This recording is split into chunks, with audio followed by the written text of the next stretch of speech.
안녕하세요. 한글처럼 쉽게 부동산을 공부하는 한글 부동산 채널입니다. 자, 오늘은 주택 임차인들께서 반드시 알고 계셔야 하는 최우선 변제권에 관한 내용을 준비했습니다.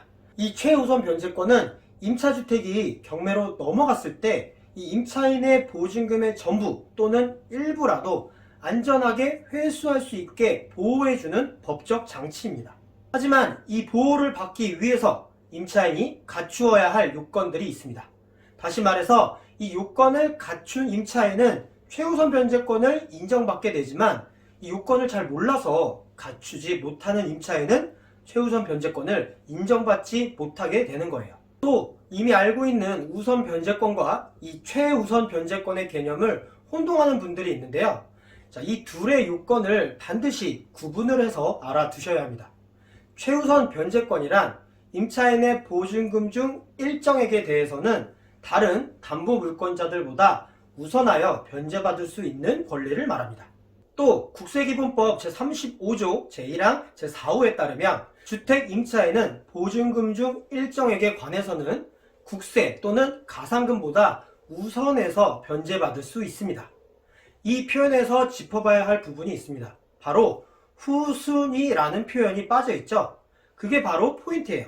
후순위 담보물권자보다가 아니고 다른 담보물권자보다 라고 후순위라는 표현이 빠져있는 채로 표현이 되어 있어요.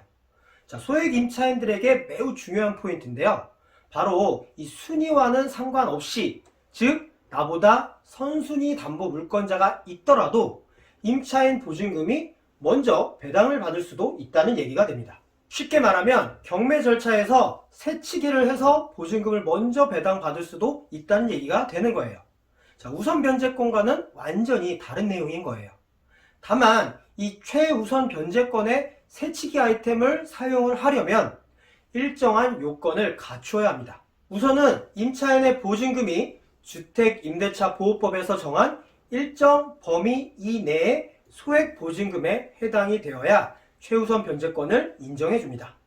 만약 이 보증금액이 일정 범위를 넘어가는 보증금의 경우에는 이 최우선 변제권을 인정하지 않습니다. 소액 임차인에 해당하는지를 판단하는 기준과 그 범위에 대해서는 주택임대차보호법 시행령 제11조 우선 변제를 받을 임차인의 범위에 그 기준 금액이 정해져 있습니다. 자, 그런데 그 금액 기준은 지역별로 각각 다르게 정해져 있기 때문에 본인이 계약하는 임차주택이 어느 지역에 해당하는지 정확히 알고 계셔야 합니다. 여기서 주의할 점은 최우선 변제 받을 수 있는 임차인의 범위에 해당한다고 해서 그 보증금을 전부 다 최우선 변제해 주는 것은 아니라는 거예요. 자, 이렇게 소액 임차인에 해당되는 경우에는 그 최우선 변제 받을 수 있는 금액이 또 따로 정해져 있습니다. 주택임대차보호법 시행령 제10조 보증금 중 일정액의 범위 등에 보면은 최우선 변제 받을 수 있는 금액이 명시가 되어 있어요. 자, 그러니까 임차인의 보증금 중 일부만 최우선 변제 받을 수도 있고요. 또는 보증금이 매우 작은 액수인 경우에는 전부 최우선 변제를 받을 수도 있게 되는 거예요. 여기서 주의할 점은 임차주택에 이미 담보물건이 설정되어 있는 경우에는 등기사항 증명서 상에 최초로 설정된 그 담보물건이 설정된 시점을 기준으로 소액임차인의 현행법 적용 여부를 판단합니다. 자, 내가 계약하는 날을 기준으로 삼는 게 아닙니다. 꼭 기억을 해두셔야 돼요. 임차주택을 계약을 할 당시에 반드시 등기부 등본상에 최초로 설정된 담보물건이 언제 설정이 되었는지, 그리고 그 날짜에 그 기준에 해당하는 법령이 어떻게 되어 있는지 꼭 확인을 하셔야 돼요. 경매 절차에서 소액 임차인으로서 최우선 변제권을 주장을 하려면 주택에 대한 경매 신청의 등기가 있기 전에 대항력을 확보해야 합니다. 그리고 그 대항력을 배당 요구 종기일까지 쭉 유지를 해야 하고요. 그리고 배당 요구도 해야 합니다. 하지만 여기서 확정일자는 최우선 변제권의 요건이 아닙니다. 다시 말해서 확정일자가 없어도 최우선 변제는 받을 수가 있다는 얘기예요. 하지만 배당 요구는 해야 합니다. 만약 하나의 주택에 임차인이 2명 이상이고 이들이 그 주택에서 가정 공동생활을 하는 경우에는 이들을 한 명의 임차인으로 모아서 각 보증금을 합산을 합니다. 그리고 그 합산한 보증금액을 가지고 최우선 변제 대상인지 아닌지를 판단을 하는 거죠.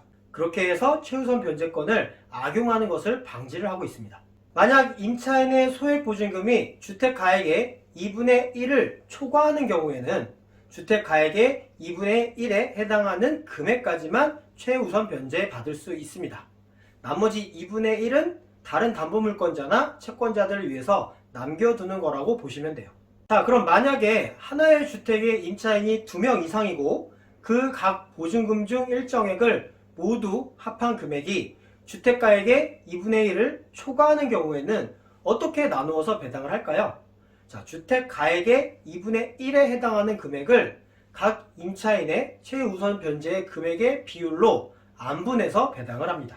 이 경우에는 누가 먼저 전입하였는지는 상관이 없이 안분해서 최우선 변제를 해주는 거예요. 만약에 최우선 변제 받고도 내가 미처 다 돌려받지 못한 보증금이 남아있을 수도 있겠죠. 자, 이 경우에는 경매 절차에서 내 우선 변제권을 이용을 해서 그 우선순위에 따라 배당을 받게 됩니다. 그리고 만약에 주택임대차 보호법을 악용을 해서 부당한 이득을 취하고자 임대차 계약을 체결한 경우에는 소액 임차인으로 보호받을 수 없습니다.